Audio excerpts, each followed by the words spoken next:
నిరంతరం నీతోనే జీవించాలని భాషనన్నిలా బ్రతికించుచున్నది. నిరంతరం నీతోనే జీవించాలని భాషనన్నిలా బ్రతికించుచున్నది. నా ప్రాణేశ్వరా యేసయ్యా, నా సర్వస్వమా యేసయ్యా, నిరంతరం నీతోనే జీవించాలని భాషనన్నిలా బ్రతికించుచున్నది. మంచిది. పాడిన మీకు అందరికీ కూడా ప్రభువు వందనాలు. మధ్యాహ్న సమయంలో మరి గుడికి అయిన తర్వాత మరి వీధి సువార్త అన్నప్పుడు చాలామంది సేవకులు ఆగిపోయారు. వీధి సువార్తలు కూడా సేవకులు మరి మనకి పాట పాడడానికి కూడా అవకాశం లేకుండా వాళ్ళే పాట పాడుతున్నారు, వాళ్ళే వాక్యము చెప్పడానికి ముందు వచ్చారు. ఆ సేవకులందరూ చివరి వరకు ఉండి మరి చక్కని సందేశాలు, చక్కని స్వార్థ పాటలు కూడా వినిపించారు. నిజంగా ఆ పాటలు నేను మళ్ళా వాళ్ళ ద్వారా సెల్ ఫోన్లో వేయించుకొని విని నేర్చుకొని మనం కూడా ఆ పాటలు పాడాలని ఆశ. చాలా చక్కగా పాడారు. ఆల్తూరులో సేవ చేస్తున్న దేవుడు, దీపం వెలగాలంటే నూనె ఉండాలి, మనిషి జీవించాలంటే క్రీస్తు ఉండాలని పాట, చక్కని పాట.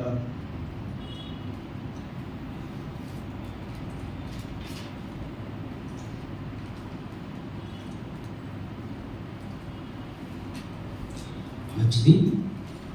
వాక్యం వెళ్దాం. రాసిన సువార్త చక్కని పాట పాడి వినిపించారు.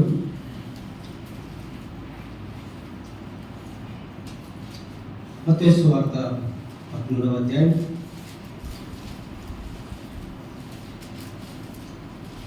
24 నుండి కొన్ని వచనాలు మాత్రం మనం చదువుకుందాం. 24, 25, 26 వచనాలు. దయచేసి ఎవరైనా గట్టిగా స్పష్టంగా చదివించాలని కోరుచున్నాను. ఆయన మరొక ఉపమానము వారితో చెప్పెను. ఏమనగా, పరలోక రాజ్యము తన పొలములో మంచి విత్తనము విత్తిన ఒక మనిషిని పోలి ఉన్నది. మనుషులు నిద్రించుచుండగా అతని శత్రువు వచ్చి గోధుమల మధ్యలో గురువులను విత్తిపోయెను. మొలకలు పెరిగి గింజ పెట్టినప్పుడు గురుగులు కూడా ఆగపడేను. అప్పుడు ఇట్టి యజమానుని దాసుడు అతని యొద్దకు వచ్చి, అయ్యా, నీవు నీ పొలంలో మంచి విత్తనములు విత్తివి కదా, అందులో గురుగు ఎక్కడ నుండి వచ్చినని అడిగిరి. మంచిది. చదివిన గారికి ప్రభువున వందనాలు. చిన్న ప్రార్థన చేసుకుందాం. ప్రభు సాధించినట్లుగా మహాపరిశుద్ధుడైన మా తండ్రి, జీవాధిపతి, నీకు స్తోత్రాలు. ఇంతవరకు సంఘంగా మేమందరము చేరి పరలోకపు రాజుని, చిరంజీవి సర్వోన్నతుడుకు రాజుని, మా కొరకు బలైన రాజుని, మా కొరకు మరణించి తిరిగి లేచిన రాజుని నేను జ్ఞాపకం చేసుకుంటూ నేను ఆరాధించి, నేను స్తుతించి నీ బలలో పాల్పొందే భాగ్యము అర్పణమైన మాకు ఇచ్చినందుకు నీకు స్తోత్రాలు. గతంలో మీరు జరిగించిన కూడికలను బట్టి నీకు స్తోత్రాలు. అలాగే నీ సమయంలో కొద్ది నిమిషాలు ప్రభా నీ యొక్క వాక్యపక్షంగా నిలబడడానికి మీరు మాకు ఇచ్చిన భాగ్యాన్ని బట్టి స్తోత్రాలు చెల్లిస్తున్నాం. చేరవచ్చిన పిల్లలందరూ బట్టి నీకు స్తోత్రాలు. రాలేని పిల్లలను దయతో కనికరించండి. మరొకసారి రాగలట్టుగా మీ మెండైన సహాయాన్ని దయచేయండి. వచ్చిన పిల్లలను బట్టి నీకు స్తోత్రాలు. వారిని దీవించండి దేవ. మరి సమయంలో మీ వాక్యం ద్వారా మాతో మాట్లాడమని యేసుక్రీస్తు పరిశుద్ధ నామంలో ప్రార్థిస్తున్నాం తండ్రి, ఆమేన్. ఏమైనా దేవులారా, మరి సందేశం, మన ధ్యానాంశం, మనం దేవుని మందిరంలో దేవుడు మనల్ని ఎందుకు ఉంచాడు, లేదా దేవుని మందిరంలో దేవుడు మనల్ని ఎందుకు చేర్చాడు అనే శీర్షిక పైన, ధ్యానాంశం పైన మనం ధ్యానిస్తున్నాం. అయితే మనం 2 వర్తమానాలు ధ్యానం చేసుకున్నాం కదా. మనల్ని దేవుని మందిరంలో ఎందుకు దేవుడు ఉంచాడు? ఎవరైనా చెప్తారా? కావలి కాయవారుగా ఉండడానికి. కాబట్టి మన మందిరం బాగుండాలంటే, మన మందిరం క్షేమం ఉండాలంటే మనమే కావలి కర్తలము, లయకర్తలము అని మనం చూసాం. అలాగే మనము దేవుని మందిరంలో ఎలాగో కట్టబడుతున్నామంటే ఆత్మ మందిరంగా కట్టబడుతున్న మనము ఎలాంటి రాళ్ళంట? అది సజీవమైన రాళ్ళు. ఆ రాళ్ళకి ఏం లేదు, జీవం లేదు. ఆ రాళ్ళు ఎలాంటివి? విసర్జించబడినవి. ఆ రాళ్ళు ప్రభు చేత విసర్జించబడిన రాళ్ళను ప్రభువే తీసుకొని ఎక్కడ కట్టాడు? తన మందిరంలో మనల్ని కడుతున్నారు. తన మందిరంలో కడుతున్నారు. తన మందిరముగా కడుతున్నారు. తన మందిరముగా మనల్ని కడుతున్నాడు. మనం ఎంతో భాగ్యవంతులమో ఒకసారి ఆలోచించేద్దాం. అయితే వీళ్ళరా, మరి ఈ సమయంలో ఇక్కడ ఒక పొలము మనం చూస్తున్నాం. పరలోక రాజ్యము తన పొలములో విత్తి మంచి విత్తనకు మనిషిని పోలి ఉన్నది అని మనం చూస్తున్నాం కదా. చూడండి అక్కడ 25వ వచనంలో ఏమంటున్నాడు? మనుషులను నిద్రించుచుండగా అతని శత్రువు వచ్చి ఏమంట? గోధుమలు మధ్యలో గురుగులు విత్తిపోయాను. ఇదంత విచారకరం అండి. పొలము యజమానుడు గోధుమలు ఎత్తిపోతే శత్రువు వచ్చి ఏమెత్తిపోయిందంట? గురుగులు ఎత్తిపోయిందని చూస్తున్నాం. ప్రేమదేవులరా, ఆ యొక్క దాసులు బాధపడుతూ ఏమంటారంటే, అయ్యా నువ్వు పొలంలో మంచి విత్తనము విత్తితివి కదా, అందులో గురుగులు ఎక్కడి నుండి వచ్చినని అడిగిరి. అప్పుడు యజమానుడు, ఇది శత్రువు చేసిన పని, ఇది శత్రువు చేసిన పని. ప్రేమైన దేవుని బిడ్డలారా, ఉదయకాలంలో దేవుని సన్నిధిలో మనం చేరవచ్చుండగా కట్టబడుతున్న మనకు కొన్ని కట్టడాలు ఉన్నాయని జ్ఞాపకం చేసుకున్నాం. దేవుని మందిరానికి కట్టబడుతున్న మనకు కట్టడలు కొన్ని మానుకోవాలి, ప్రభు పోలి జీవించాలని, మనము మరి అనుకూలంగా, ఎవరికి అనుకూలంగా? ప్రభుకు అనుకూలంగా ఉండాలని మనం జ్ఞాపకం చేసుకున్నాం కదా. అలాగుండి ప్రభు కొరకు మనం కట్టబడాలని చూస్తున్నాం. అయితే ఈ భాగంలో మనం చూసినట్లయితే ఒక పొలం ఉన్నది. ఆ పొలములో గోధుమ గింజలు విత్తాడు. అయితే శత్రువు కూడా వచ్చి గురుగులు విత్తిపోయినట్లుగా మనం చూస్తున్నాం. అయితే పిల్లరా, ఉదయకాలంలో మనము దేవుని మందిరంలో లేదా దేవుని మందిరమైన పొలంలో నీవు గోధుమ గింజవా లేకపోతే గురుగనే గింజవా? నీవు గోధుమ గింజవా లేకపోతే గురుగనే గింజవా? అయితే పిల్లరా, గోధుమలు ఎలాంటివి? అవి గట్టివని చూస్తున్నాం. గురుగులు ఎలాంటివి? గాలికి కొట్టుకుపోయేవని చూస్తున్నాం. అది తాలు గింజ అని అంటారు. తాలు గింజ అది గాలికి కొట్టుకొని పోయేదిగా మనం చూస్తున్నాం. ప్రేమైన దేవుడరా, మనము దేవుని మందిరంలో దేవుడు మనల్ని తన పొలంలో ఎలాంటి గింజగా విత్తాడు? గోధుమ గింజగానే విత్తాడు. అయితే తాలు గింజగా ఉండడానికి దేవుడు మనల్ని విత్తలేదు అనే సత్యాన్ని మనం జ్ఞాపకం చూసుకోవాలి. కాబట్టి దేవుని మందిరంలో మనము ఎలాంటి గింజలమ్మా? గోధుమ గింజలు. పిల్లలు మరి నిజంగా మరి ఆ యొక్క తోటమాలి ఆ యొక్క యజమానులు అంటారు, మేము వెళ్ళి గురుగులను పీకేస్తామంటే వద్దు, గురుగులు పీకేకపోతే మంచి పంట కూడా పాడైపోతుంది, గోధుమలు కూడా పాడైపోతాయి.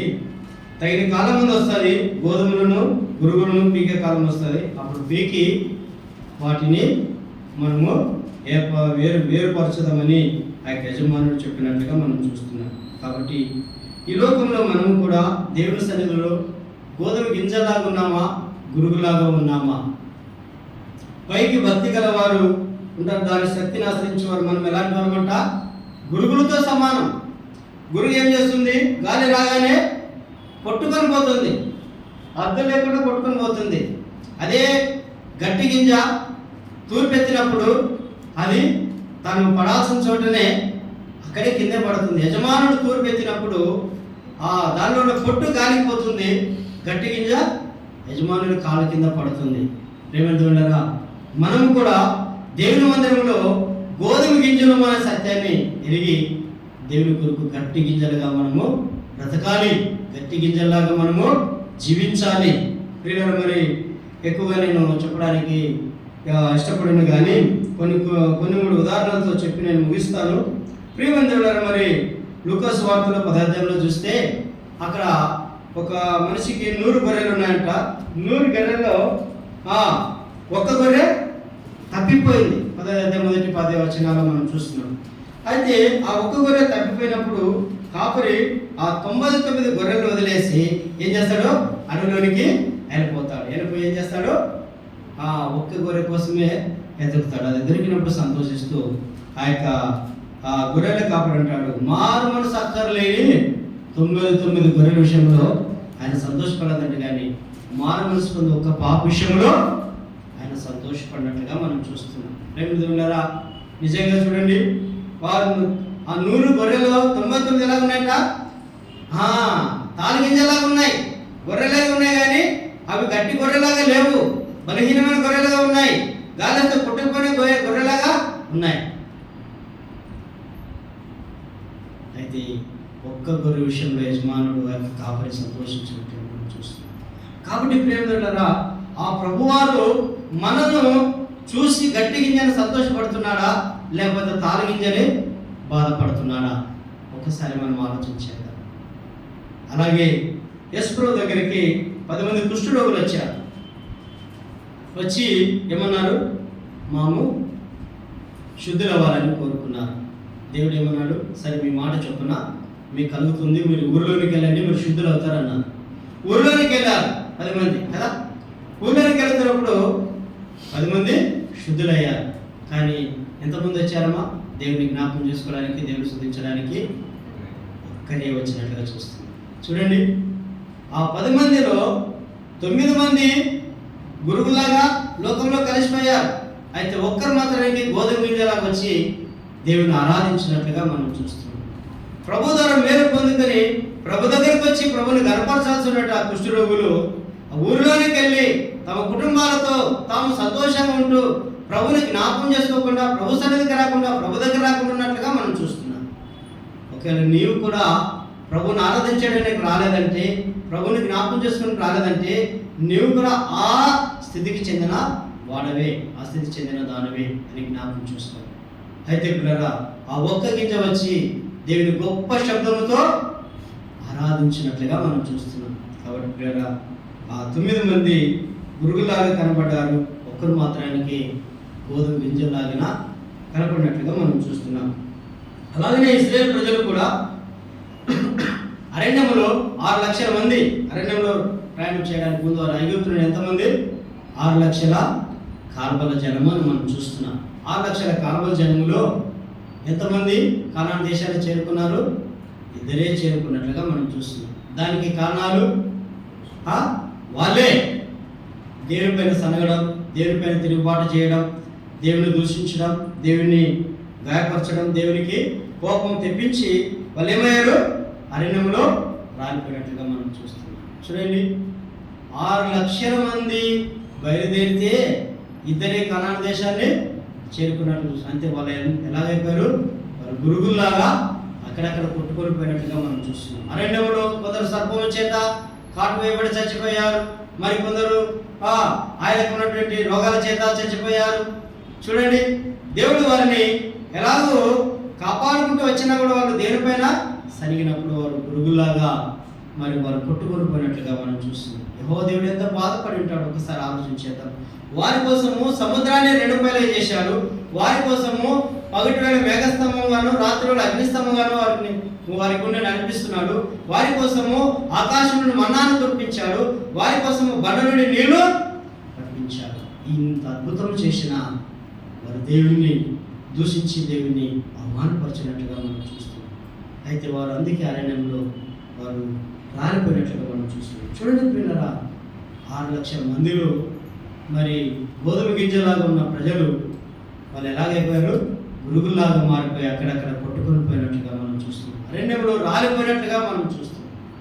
ప్రేమైన దేవుని సంగమా, మా ఉద్దేశము మిమ్మల్ని ఏదో బాధపరచాలని కాదు, మిమ్మల్ని ఏదో కించపరచాలని కాదు. మా ఉద్దేశం ఏమిటంటే మనమందరము దేవుని మందిరంలో గట్టి గింజలాగా నిలవాలి. గట్టి గింజలాగా నిలవాలి. సాతానుడు ఏదో రూపంలో మనల్ని కొట్టుకొని పోతాడు. శోధకుడు ఏదో రూపంలో మనల్ని బాధిస్తాడు. సాతానుడు ఏదో రూపంలో మనం దేవుని సన్నిధికి రాకుండా కొట్టుకొని పోతాడు. నువ్వు గట్టి గింజవైతే దేవుని సన్నిధికి వస్తావు, దేవుని సన్నిధిలో కనబడి దేవుని ఆరాధిస్తావు. నువ్వు తాలు గింజవైతే అలాగే కొట్టుకొని పోతావు. గాలి కాలం గాలి కొట్టుకొని వెళ్ళినట్లుగా నువ్వు తాలు గింజగా ఉండడానికి దేవుని ఏర్పరచుకోలేదు. గట్టి గింజగా ఉండాలని తన పొలములో నిన్ను నాటాడు, తన పొలములో నిన్ను ఉంచాడు. మరొక ఉదాహరణ మనం జ్ఞాపకం చేసుకుందాం. ఆ రూతు గ్రంథానికి వెళితే నయోమి ఉన్నది, ఆమెకి 2 కుమారులు ఉన్నారు, ఆమె భర్త ఉంది, ఆమెకి 2 కోడళ్ళు ఉన్నారు. అయితే ప్రియులరా, ఆ 2 కోడళ్ళు ప్రియులరు మరి తమ అత్తను వెంబడించాలి, తమ అత్త మాట ప్రకారం వాళ్ళు జీవించాలి, అత్తకు లోబడి వాళ్ళు సాగి అతను హత్తుకోవాలి. అయితే ప్రియులరా, ఒక సందర్భం వచ్చినప్పుడు వారిద్దరు భర్తలు చనిపోయారు. ఓర్పా భర్త, రూతు భర్త చనిపోయారు. అయితే చనిపోయినప్పుడు నయమ భర్త కూడా చనిపోయారు. అక్కడ వెళ్ళడానికి 3 విధవరాలుగా నిలిపోయారు ఆ మోయాబు దేశంలో. అయితే పిల్లరా, మళ్ళా ఆమెకు ఒక వార్త అందింది. యెహోవా తన జనులను దర్శించాడు, తన జనులకు ఆహారం ఇవ్వడానికి సిద్ధంగా ఉన్నాడని వారు దర్శించినప్పుడు తెలుసుకున్నప్పుడు ఆమె ప్రయాణం వెళుతూ వస్తున్నది. తన కోడళ్ళు కూడా వస్తూ ఉంటే ఆమె అన్నది, మీరు మీ తల్లుల ఇళ్ళకి వెళ్ళిపోండి, మీరు మళ్ళా పెళ్లి చేసుకుని సుఖంగా మీరు మీ భర్తల ఇంట్లో ఉండండి. నేను ముసలిదాన్ని, నాలో ఒక కొడుకు పుట్టి వచ్చి మీరు పెళ్లి చేసుకునేంత వయసు మీకు ఉండదు అని చక్కని సలహాలు ఇచ్చి ఆ కోడలికి సాగనంపడానికి సిద్ధపడుతుంది అత్తగారు. అయితే పిల్లల అలాగూ అత్తలాగిన వారు ఏడుస్తుందుడు 3 బయలుదేరి వస్తారు. వస్తున్న సమయంలో మరి మరొకసారి అత్తగారు ఊరు బయటకు వచ్చామా, మీరు నా వెనక వచ్చి ఏమి లాభం లేదు, మీరు మీ ఇంట్లోకి వెళ్ళండి, మీరు క్షేమంగా ఉండండి, మీరు మరలా పెళ్లి చేసుకుని బాగుండండి అని అత్తగారు చెప్తున్నప్పుడు ఓర్పు ఏం చేసింది, ఇదే మంచి ఆఫర్, ఇదే బంపర్ ఆఫర్ అనుకొని ఎలుగెత్తి ఏడ్చి ఏం చేసింది, అత్తను ముద్దు పెట్టుకొని తన పుట్టినింటికి వెళ్ళిపోయింది. మళ్ళీ కొంత దూరం రాగానే రూతు వెనక్కి వస్తుంటే అప్పుడు తన కోడలతో అంటుంది, అమ్మా రూతు, నీ తోడు కోడలు వెళ్ళిపోయింది, నువ్వు కూడా వెళ్ళిపోతే బాగుంటుంది, ఇంకా నా దారి ఏదో నేను చూసుకొని నా ఇంటికి వెళ్ళి నా దీన జీవితాన్ని నేను గడుపుతాను, నువ్వు వెళ్ళమ్మా అని రూతుతో చెప్పినప్పుడు అప్పుడు రూతు అంటుంది, నా జనమే నీ జనమే నా జనము, నీ దేవుడే నా దేవుడు, నీవు మృతుతున్న చోటనే నేను మృతి పొందేది. చూడండి, రూతు తన అత్తతో పాటు గట్టి గింజలాగా నిలిచి తను వెంబడించింది, తన భర్త ఇంటికి వచ్చింది. బోయాజుపురములో పనికి వెళ్ళమంటే బోయాజుపురములో పనికి వచ్చింది. అయితే ఆ పొలం యజమాని చెప్పిన మాటలు చక్కగా విన్నది. ఏమని చెప్పాడో చూద్దామా? ఋతు గ్రంథానికి అర్థం రండి, ఏమంటున్నాడు చూడండి. ఋతు గ్రంథం 2వ అధ్యాయం 8వ వచనం, దయచేసి ఎవరైనా తీసుకుని చదవండి. 2వ అధ్యాయం 8వ వచనం.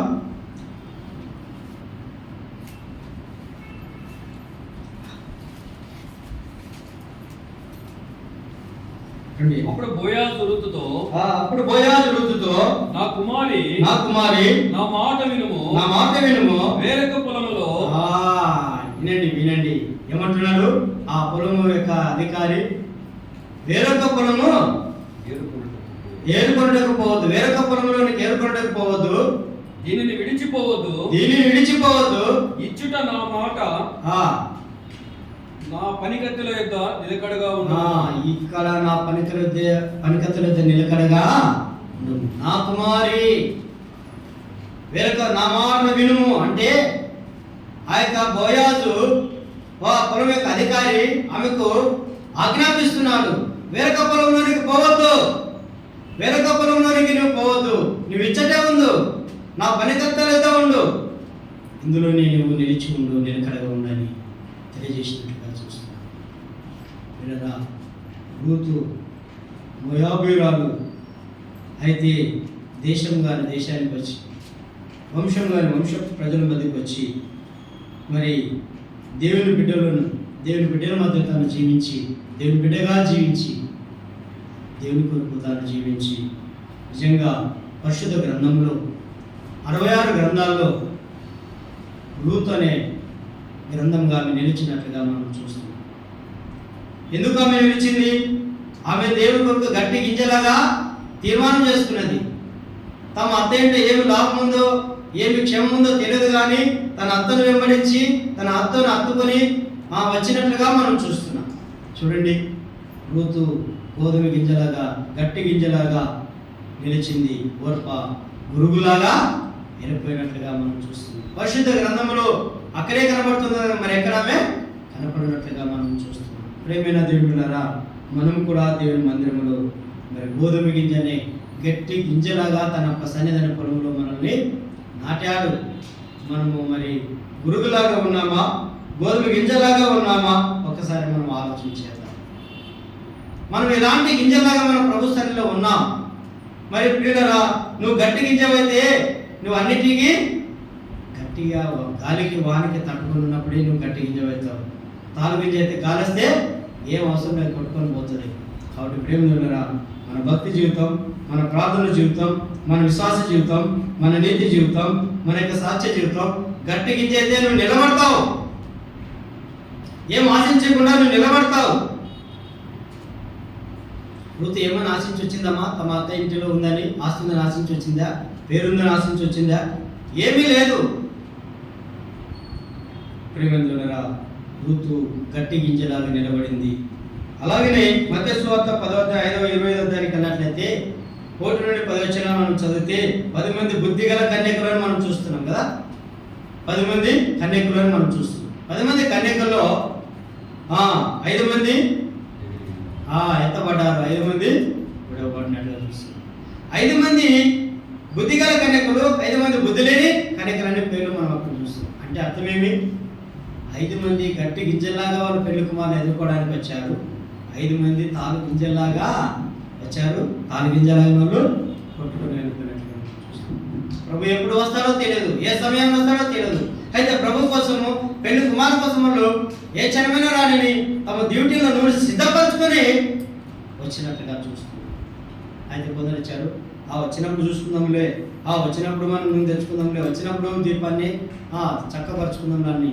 అయితే పెళ్లి కుమారుడు తమ జీవితంలో ఆరిపోయే సమయంలోనే వచ్చినట్లుగా చూస్తాం.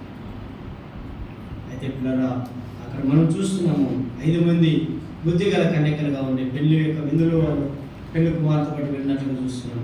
5 మంది బుద్ధి లేని కన్యకులు పెళ్లి విందులోనికి చేరలేనట్లుగా మనం చూస్తున్నాం. అంటే ఏమర్థం అంటే 5 మంది గట్టి గింజలాగా వాళ్ళు ఎదుర్కొన్నారు, 5 మంది తాలు గింజలాగా వాళ్ళు పెళ్లి కుమారుని దగ్గరికి పోయి సిద్ధపడి వచ్చినట్లుగా మనం చూస్తున్నాం. కాబట్టి మనం కూడా మన ప్రియ ప్రభుని ఎదుర్కోవడానికి గట్టి గింజలాగా బుద్ధిగల కన్యకలాగా మనం ఆయన రాకడ కొరకు మనము సిద్ధపడాలి.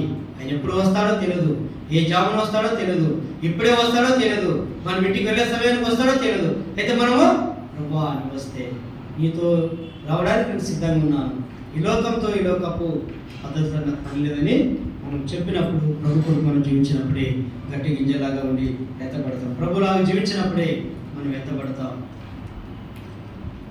కాబట్టి వారు 10 మందిలో 5 మంది గట్టి గింజలాగా నిలబడినట్లుగా మనం చూస్తున్నాం. అలాగనే ప్రేమైన దేవులారా, మరి కుటుంబాల జీవితాల్లో మనం చూసినట్లయితే లూకాసు వార్త మనం వెళ్ళినట్లయితే అక్కడ 2 భార్యాభర్తలు కనబడతారు. నవ దంపతులు, వాళ్ళు వివాహమైంది, చాలా దినాలైంది, వారికి పిల్లలు లేరు. అయితే వారు తమ జీవితం అంతా ఎక్కడ గడుపుతున్నారమ్మా? అక్కడ మనం చదివితే వారు వీరు సకల విధమైన ఆజ్ఞల చొప్పునను నిరపరాధులు నడుచుకోవచ్చు దేవుని మందిరంలో వారు జీవిస్తున్నట్లుగా మనం చూస్తున్నాం. దేవుని మందిరంలో దేవుని గడప యొక్క వారు గడుపుతున్నట్లుగా మనం చూస్తున్నాం. యాజక ధర్మం ప్రకారంగా జకర్యాకు వంతు వేయడానికి వచ్చినప్పుడు దేవుని దూత అతని ప్రత్యక్షమై అతనితో మాట్లాడినట్లుగా మనం చూస్తున్నాం. చూడండి, దేవుని మందిరంలో దేవుని కొరకు వారు ఒక కుటుంబంగా వారు నిలిచినట్లుగా గట్టి గింజలాగా నిలిచారు. వారు బహుకాలం గడిచిన వృద్ధులయ్యారని చూస్తున్నాం. అంటే వారు ఆజ్ఞలు పాటించి పాటించి పాటించి ముసలులయ్యారు. వారికి పిల్లలు లేవు. పిల్లలు లేకపోతే ఎలా ఉంటుంది వారి పరిస్థితి? లోకము కాకులు, లోకం ఏం చేస్తుంటుంది? వాళ్ళని పొడుస్తుంటుంది.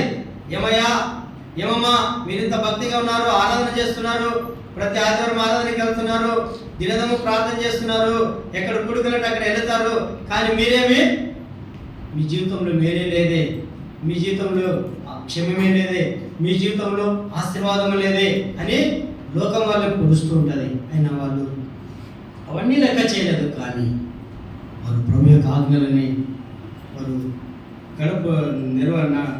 ప్రభు ఆజ్ఞలని వారు పట్టుకొని ప్రభు కొరకు వారు బ్రతికినట్లుగా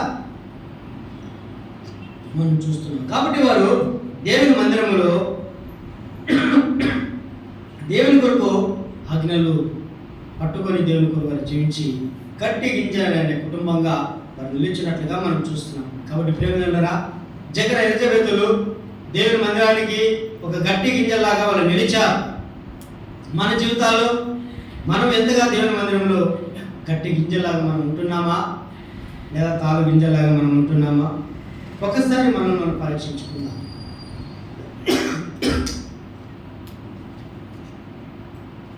కొన్నిసార్లు దేవుని మందిరానికి ఎందుకు రావమా అంటే, దేవుని మందిరానికి వస్తే ఏముందన్నా, దేవుడేం మేలు చేస్తాడు, దేవుడేం ఆశీర్వదిస్తాడు,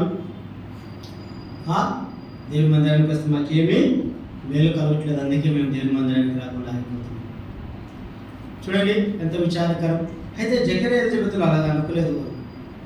ఎలా అనుకున్నారు? పిల్లలు ఇచ్చిన సంతోషమే, పిల్లలు లేకపోయిన సంతోషమే, ఆరోగ్యం ఇచ్చిన సంతోషమే, ఆరోగ్యం ఇవ్వకపోయిన సంతోషమే, మాకు ప్రభు కావాలి, ప్రభు ఆజ్ఞలు మాకు కావాలి, ప్రభు మందిరం మాకు కావాలి అని వాళ్ళు దేవుని కొరకు గట్టి గింజలాగా నిలిచినట్లుగా మనం చూస్తున్నాం. ఏమైనా దేవుని సంఘమా, దేవుని సంఘంలో ఉన్న కుటుంబమా, మనము కూడా దేవుని కొరకు ఎలాంటి కుటుంబంగా దేవుని మందిరంలో మనం నిలుద్దాం? గట్టి గింజలమా, తాళ గింజలమా, జకర ఎలిజబెతులమా, లేకపోతే అనానియ సప్పిరాలమా, అకుల పిసుకులమా, అబ్రాహాము శారాలమా? అబ్రాహాము శారాలు గట్టి గింజలాగా అరణ్యంలో ప్రయాణం చేశారు. అకుల పిసుకులాలు దేవుని సేవలో వారు గట్టి గింజలాగా దేవుని కొరకు బ్రతికారు. కాబట్టి మన జీవితాల్లో మనము ఎలాంటి గింజలం? పట్టుకుపోని పోయే గింజలమా, నిలిచే గింజలమా? చూడండి, ఒక ఆయనకి ఎన్ని గాలులు ఇచ్చాయో అన్ని గాలులు ఇచ్చినా కూడా అలాగే ప్రభు కొరకు నిలబడ్డాడంట. చూడండి 2 కొరింథీ 11వ అధ్యాయము 24 నుండి మనం చదువుకుందాం. 2 కొరింథీ 11వ అధ్యాయము 24 నుండి. అక్కడ ఆయనకి ఎలాంటి గాలులు వీచాయో ఆ గాలులు అన్నీ వచ్చినా కూడా కొట్టుకొని పోకుండా ప్రభు కొరకు ఎలా నిలిచాడో చూద్దాం. యూదుల చేత 5 మారులు ఒక తక్కువ 40 దెబ్బలు తింటిని. ఎలా వీచబడ్డాడమ్మా? ఏ గాలి ఇచ్చింది? యూదుల చేత 5 మారులు 1 తక్కువ 40 కొడా దెబ్బలు. చూడండి, అంటే ఒక్కసారి ఎంత? 39 దెబ్బలు. ఒకలా 40 అనుకుందాం, 5 20 200కి 8 తక్కువ 5 తక్కువ 195 కొరడా దెబ్బలు పౌలు దేహం మీద పడ్డాయి. పౌలు దేహం ఏమైంటుందో ఒకసారి ఆలోచించేద్దాం. ఎక్కడైనా ఆకారం ఉంటుందా? ఒక్కసారి ఆలోచించేద్దాం. అన్ని దెబ్బలు, అన్ని కొడా దెబ్బలు కొట్టినా కూడా ప్రభు కొరకు అతను నిలిచినట్లుగా మనం చూస్తున్నాం. ఇంకా చదవనయా? ముమ్మారు బెత్తముతో కొట్టబడితిని, ఒకసారి రాళ్లతో కొట్టబడితిని. చూడండి అమ్మా, వినండి.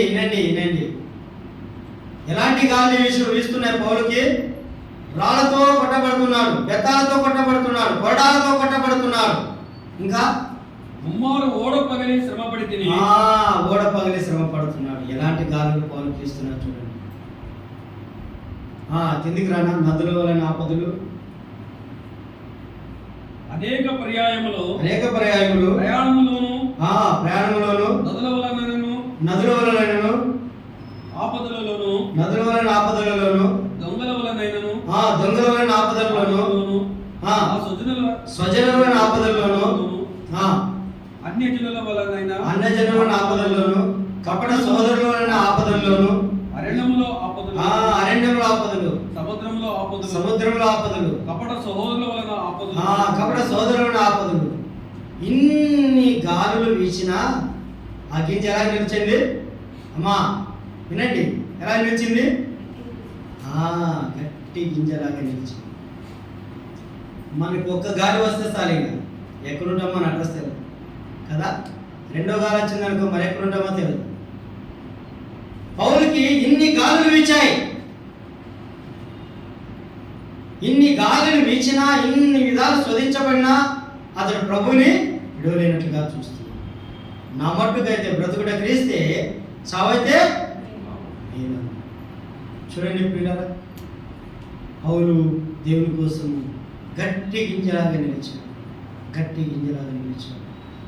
అమ్మా మన జీవితాల్లో మనము ప్రభు కోసము ఎలాంటి గింజలుగా మనం ఉన్నాం ప్రభువు తన మందిరంలో మనం ఎలాంటి గింజలు ఉండడానికి తన మందిరంలో ఉంచాడు 4 గింజలుగా ఉండడానికా లేదా గట్టి గింజలాగా ఉండడానికా ఒకసారి జ్ఞాపకం చేసుకుందాం మనం ఎలాంటి గింజలు ఉండడానికి ప్రభు మనం ఏర్పరచుకున్నాడు గట్టి గింజలుగా ఉండడానికి అయితే గట్టి గింజ అయితే నీవు పౌలుకు వచ్చిన గాలు నీకు ఇస్తే నువ్వు ఉంటావా దేవుని మందిరానికి వస్తావా ఆరాధన చేస్తావా ప్రార్థన చేసుకుంటావా విశ్వాసం కలిగి ఉంటావా భక్తి కలిగి ఉంటావా ప్రభు కోసం సాక్షిగా నిలుస్తావా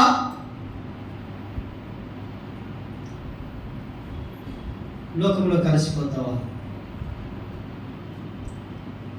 జాగ్రత్తగా మనం జీవించాలి సమస్యలను సుడిగుండాలు మనం ఆవరిస్తాయి మనం గట్టి గింజలాగా ప్రభుత్వంలో పడాలి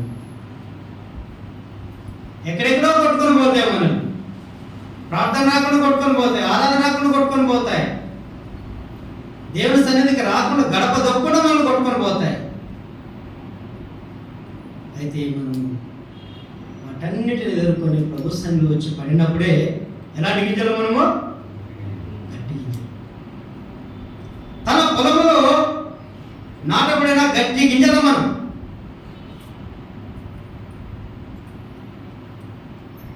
వీళ్ళ మంచి నేల మీద పడిన విత్తనాలు ఎలా ఫలించాయట 30 దంతలు గాను 60 దంతలు గాను 100 దంతలు గాను ఎందుకు తన పొలంలో గట్టి గింజలు రాశాడంటే మన ద్వారా ఫలాలు ఫలించాలి మనం 30 దంతలు ఫలిస్తే మన పిల్లలు 60 దంతలు ఫలిస్తారు మన పిల్లలు 100 దంతలుగా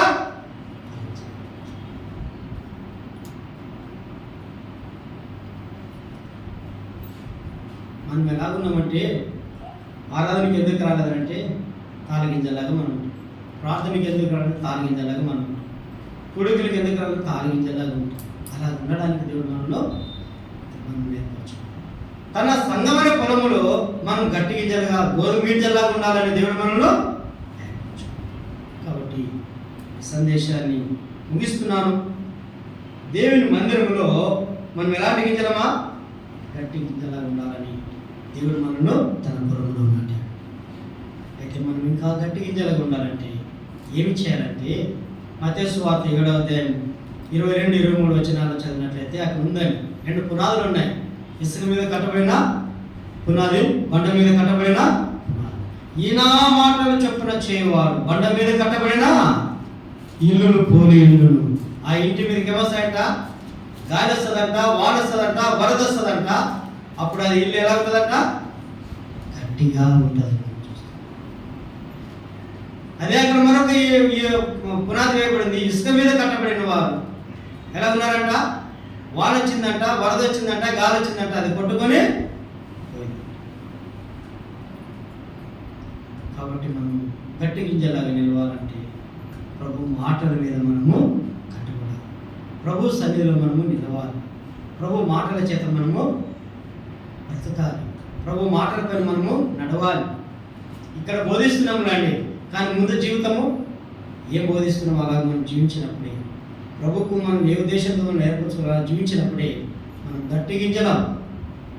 పౌలు గట్టి గింజగా నిలిచారు. అబ్రాహాము శారాలు గట్టి గింజలుగా వాళ్ళ కుటుంబంగా సాగారు. అందుకే 100 ఏళ్ళ వాళ్ళకి సంతానం ఇచ్చి దేవుడు వారిని ఆశీర్వదించారు. 100 ఏళ్ళు ఎవరికైనా సంతానం ఇస్తారండి?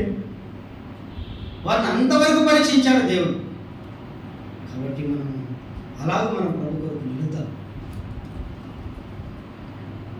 కాబట్టి ప్రేమ దేవుడారా, మరి అక్కడ ఒక మాట ఉంది, ఎవరయ్యా గిరుగులు ఎత్తారంటే ఇది శత్రువు చేసిన పని. కాబట్టి మన మధ్యన శత్రువు పని చేస్తున్నాడు, సాతానుడు పని చేస్తున్నాడు. దేవుడు పని చేస్తున్నాడు, సాతానుడు పని చేస్తున్నాడు. అయితే మనము ఎలాంటి గింజలుగా మనం ప్రభు కొరకు నిలుద్దాం, ఎలాంటి గింజలుగా ఉండి ప్రభుని మహింపరుచుదాం, ఎలాంటి రాళ్ళగా ఉండి ప్రభు మందిరంలో కట్టబడదాం, ఎలాంటి కాయకర్తలుగా ఉండి ప్రభు మందిరాన్ని మనం కాపాడదాం.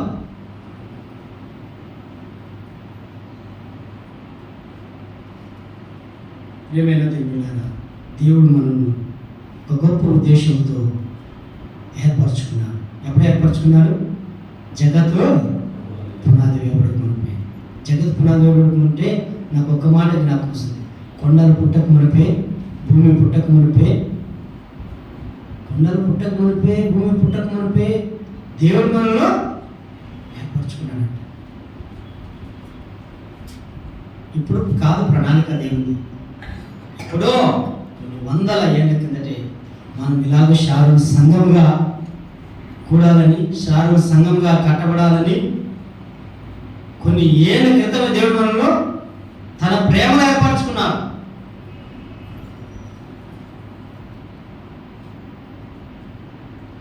అయితే మనం దేవుని మందిరమైన పొలంలో గట్టి గింజలుగా మనం నిలుద్దాం.